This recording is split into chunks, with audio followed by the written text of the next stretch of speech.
The arrangement, the rain on the bistro window blurred the city lights into streaks of gold, like tears on a painted face. "So, my aunt tells me you're in finance," Elise said, her voice a soft, steady counterpoint to the drumming on the glass. She didn't fidget with her napkin or glance around for escape. Her stillness was unnerving. David leaned back, allowing a practiced, easy smile. "VP of Strategic Acquisitions. It's about assessing value, understanding liabilities, and securing a profitable future." He let the implication hang, a calculated part of his first date script. She was lovely, in a quiet way, chestnut hair, eyes the color of a twilight sea butt. Her composure felt like a wall. He preferred women who were easier to read, easier to manage. "And you?" Aunt Margaret was oddly vague.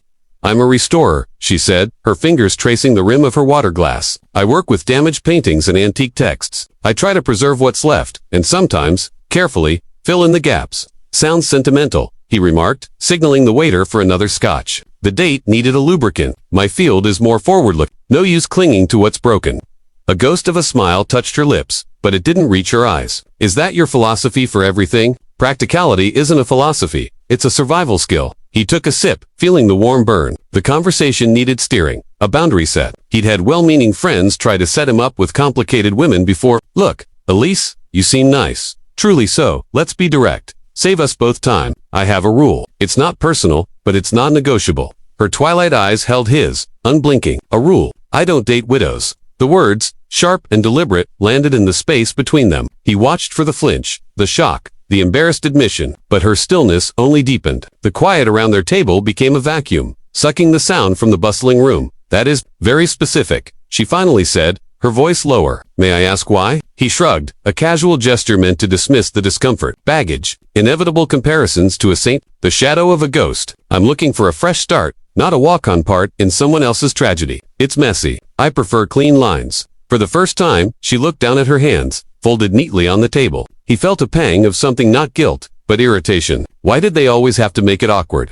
"Clean lines," she repeated, as if tasting the words. She looked up, and her gaze was different now, penetrating. "Life seldom offers those, David. It's mostly repairs and restoration." The waiter arrived with his drink, the clink of the glass absurdly loud. Before David could formulate his polite exit speech, the door of the bistro chimed open, letting in a gust of wet, chill air. A little boy, no more than 5, stood dripping on the mat, his small face pale and frantic. His eyes scanned the room, wild with a fear that was instantly primal. He was clutching a sodden, bedraggled teddy bear. The hostess moved toward him, but he darted past her, his small shoes squeaking on the floor. He ran straight to their table. "Mommy?" The cry was a lance of pure terror. The boy threw himself at Elise, burying his face in her coat. "I woke up and you were gone. The SS said you were on a date, but I got scared and Mrs. Jensen was asleep and I ran. Leo, oh, my sweetheart." All her composure shattered. She dropped to her knees, gathering the shaking child into her arms, heedless of the water soaking into her dress. Her voice, when she spoke, was a broken melody of love and anguish.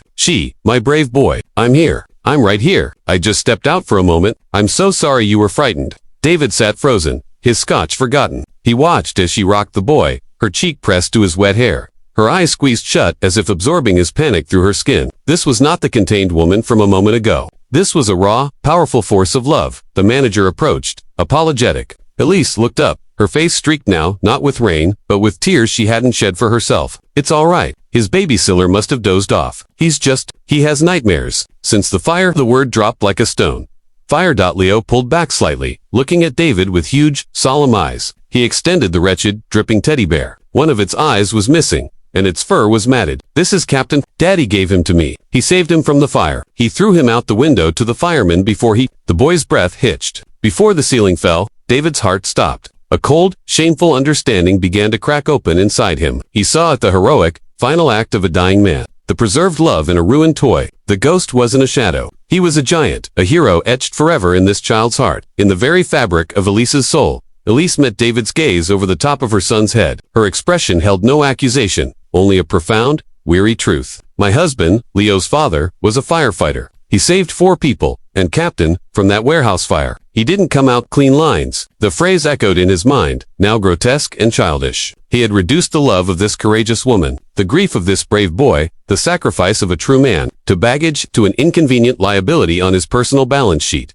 He looked at the sodden bear, a sacred relic. He looked at the boy, whose nightmares were of real flames and real loss. He looked at Elise, who restored beautiful, broken things, while he, David, whose job was to assess value, had just proven himself utterly worthless. His voice failed. There were no words. His rule, his pristine, arrogant world of assessments and acquisitions, lay in ashes at his feet. Life, in the form of a terrified child and a drenched teddy bear, had just taught him a lesson he would never forget, that the deepest loves are those that survive conflagration, and that only a fool confuses a heart that has known profound loss with a heart that is broken. His own heart, he realized, with a crushing finality, was the smaller, the poorer, the more damaged thing. Elise stood, lifting Leo onto her hip with a grace born of practice and deep love. She didn't say another word to David. She simply turned, carrying her son, her living, breathing, heartbreaking link to a love he could never comprehend, away from the table, leaving him alone with the impeccable, sterile loneliness he had so foolishly chosen.